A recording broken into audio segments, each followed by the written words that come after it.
नमस्कार। R K Tyagi, Ghaziabad, NCR, Delhi. Om Sachchi Janvani Namah channel पर आपका स्वागत है।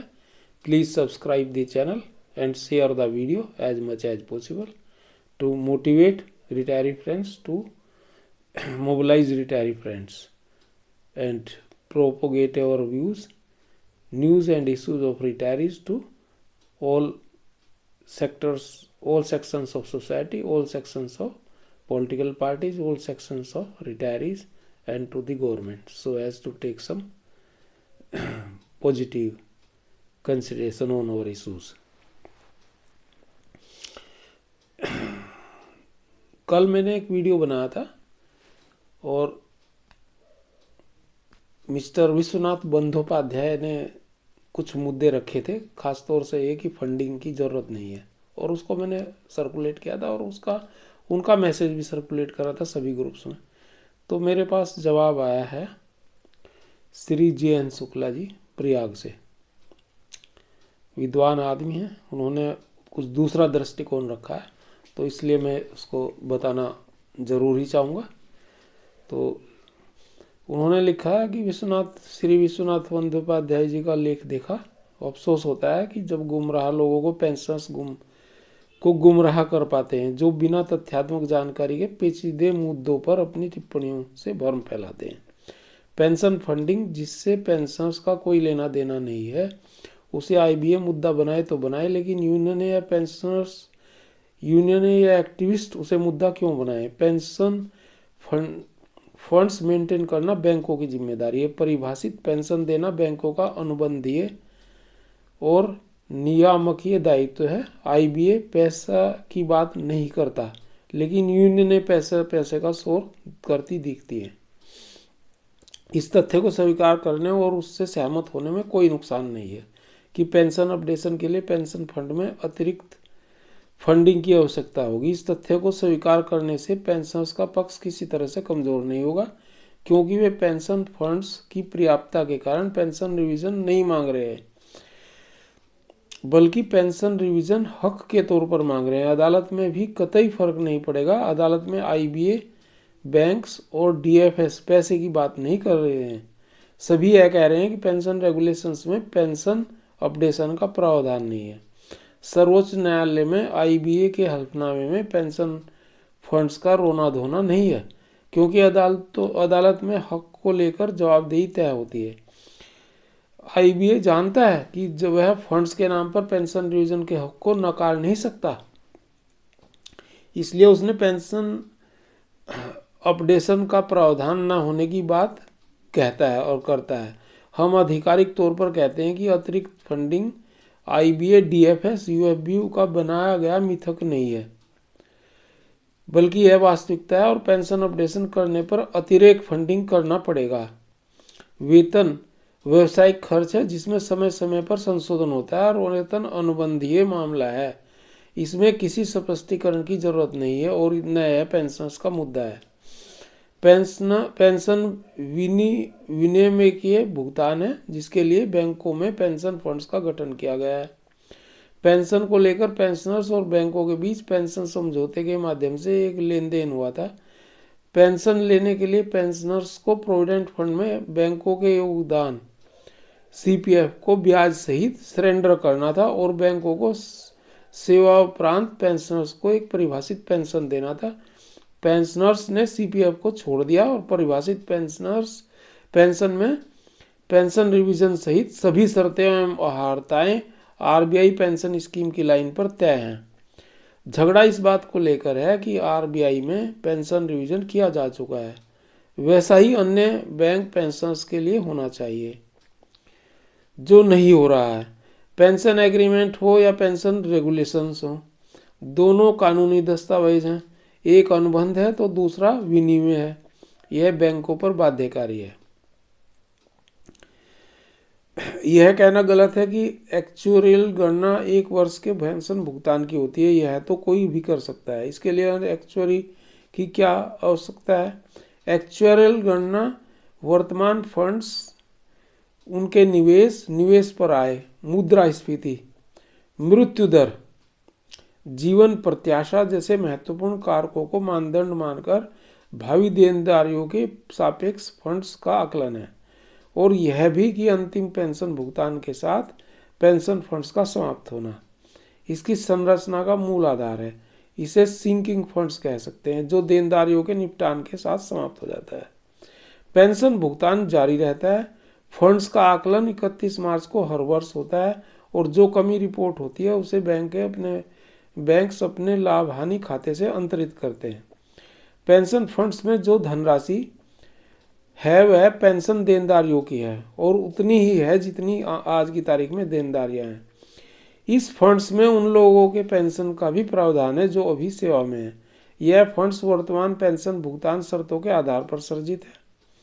पेंशन पात्रता और गणना के नियमों में बदलाव के आलोक में पेंशन फंड्स की संरचना में बदलाव होना स्वाभाविक है। यदि अपडेशन होगा तो नियम और शर्तें बदलेंगी, और तदनुसार संपूर्ण पेंशन फंड्स का आकलन नए सिरे से करना होगा, और पेंशन फंड्स की पर्याप्तता तय करनी होगी। जाहिर है अपडेशन से अतिरिक्त फंडिंग की जरूरत होगी, लेकिन यह तो बैंकों का अनुबंधीय और नियामकीय दायित्व है। फंडिंग की आड़ में बैंक इन दायित्वों से बचने की कोशिश कर रही है, और यूनियन उनका साथ दे रही है। विश्वनाथ बंदोपाध्याय ने अपने लेख में कहा है कि पेंशन फंड एक बार बना दिया जाए और दोबारा उसमें फंडिंग की आवश्यकता नहीं है। लगता है उनका ठीक से विश्लेषण नहीं कर पाए हैं।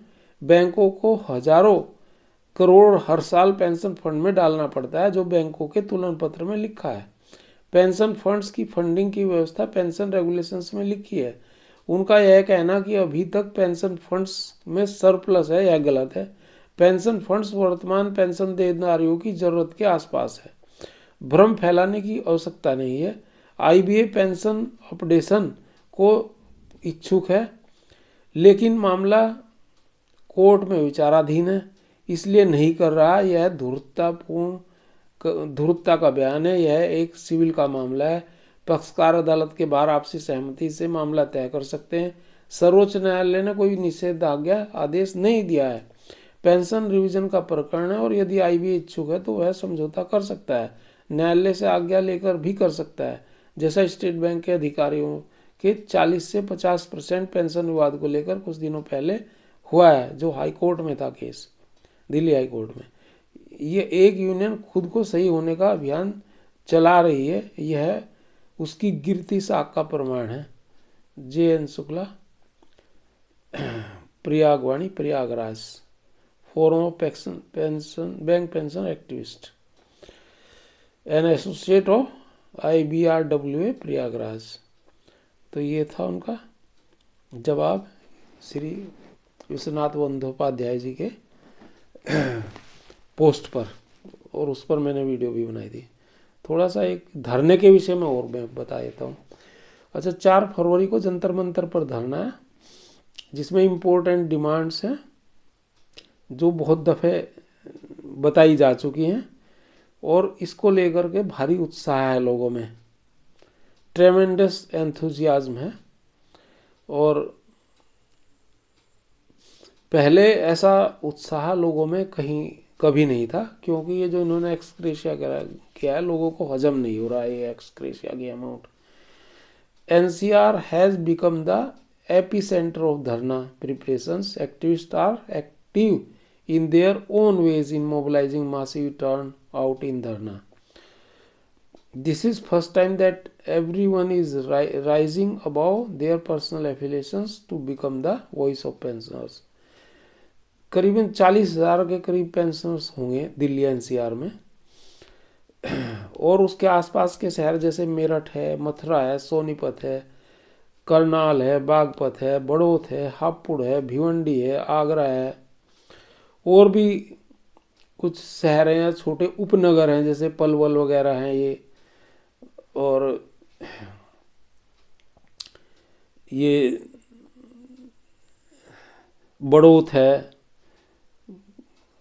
और मोदी नगर हैं, पिलखवा हैं, और बुलंदशहर भी एक है, वो भी बुलंदशहर भी नज़दीक ही पड़ता है, खुर्जा भी मान सकते हैं। और भी कुछ शहर हैं जो मैं नहीं यहाँ कह पा रहा हूँ, ध्यान नहीं आ रहे हैं, वो सारे इसलिए काम कर रहे हैं, धरने के पक्ष में एकत्रित होकर के लोगों को मोबिलाइज कर रहे हैं। Apart from pensioners, thousands of working pension optees living in NCR getting special allowance will participate in this dharna to register their protest against the special allowance। जो सर्विस में है वो भी भाग लेने की बात कर रहे हैं, क्योंकि स्पेशल अलाउंस तो उन्हें भी इफेक्ट कर रहा है ना, स्पेशल अलाउंस तो एनपीएस वालों को भी इफेक्ट कर रहा है। The purpose of this dharna is to register a strong protest against the nexus of IBA and UFB etcetera unions who have been holding the pension revision for over 3 decades on one pretext or the other. Since pensioners are not members of working unions have been giving stepmotherly treatment to the demands of pensioners. Pension revision should be along with pay revision like it's happening in RBI. We demand of the government to bring in place an effective mechanism for this. Another purpose of dharna is to register protest against the monthly ex gratia payment which pensioners take as a ploy to defer sine die pension updation. Ex gratia is not substitute to pension updation. We want pension updation on RBI line time bound. Those who retired since November 12 are bearing burnt of special allowance. Special allowance is a portion set aside cutting the basic pay with the sole purpose of curtail pensionary benefits arising out of the wage revision. This is against the basic spirit of pension regulation and interest of pensioners. ये special allowance का मुद्दा बड़ा गर्म है, इससे pension 20% 25% pension लोगों को कम मिल रही है। An inhuman condition prevails in the health security pensioners despite the policy of spending 25% of the welfare funds on health of pensioners. Pensioners are not being provided health security. This is happening with the connivance of unions and bank management because it is they who make welfare schemes and deliberately ignore the health of pensioners. अच्छा, कुछ ऐसे भी bank man है जो pension option से deprive रह गए, उन्हें नहीं मिली। Our demand is that such people should be given second option, एक और ऑप्शन उनके लिए आना चाहिए जो रह गए हैं पेंशन जिनको नहीं मिली। The government has just extended second option to resignees को दिया है and such survivors should be pension option, जो रह गए उनको भी दे देना चाहिए। ये है। तो धन्यवाद साथियों, नमन सभी को, क्रांतिकारी अभिवादन, सल्यूट। सभी साथी संपन्न, प्रसन्न और स्वस्थ रहें। सीनियर सिटीजन्स को स्वस्थ रहना ज़्यादा ज़रूरी है, ठंडी का मौसम है। मंगल में रहें सब परिवार। जय भारत, वंदे मातरम, भारत माता की जय।